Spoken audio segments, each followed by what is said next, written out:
Hoy, hindi lahat ng nasa bahay, basta mo na lang pwedeng balibagin sa sulok ha. Yung ibang gamit dyan, Oh my goodness! matanda pa sa'yo. At oo, may pinagdaanan. Yan, sa episode na to, balikan natin ang mga gamit na akala mo ordinaryo lang. Pero kung makapagsalita lang yan, baka mas madaldal pa sa tita mo sa reunion. Unahin na natin ang pambansang panlinis, ang walis tambo. Pero teka, may sikreto yan. Gawa pala sa damong. Hindi yung emoji ha, daming tambo. Serious. Nahabi yan ng kamay sa bundok ng mga nanay at tatay na mas bihasa pa sa tingting kaysa sa TikTok. Noong unang panahon, bago pa mauso ang vacuum, eto na ang OG sa paglilinis. At hindi lang yan ha, sa kultura natin, ang walis tambo, simbolo rin ng pagkakaisa. Kaya kung nag-aaway kayo sa bahay, ipagwalis mo lang yan.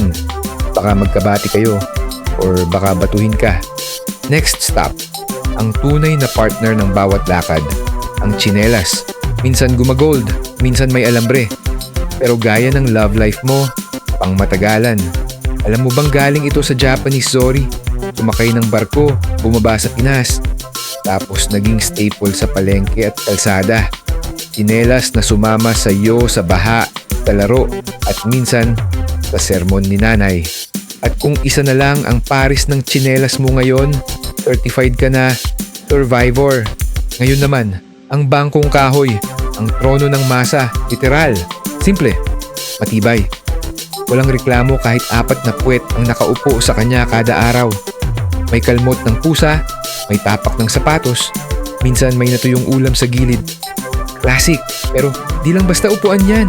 Noong araw, yan ang pwesto ni tatay habang nagkakape. Yan ang mini-stage ni Lola habang nag-a-advise sa inyo habang naglalaba, at may mga bangko sa baryo na mas matanda pa sa SK chairman. O di ba?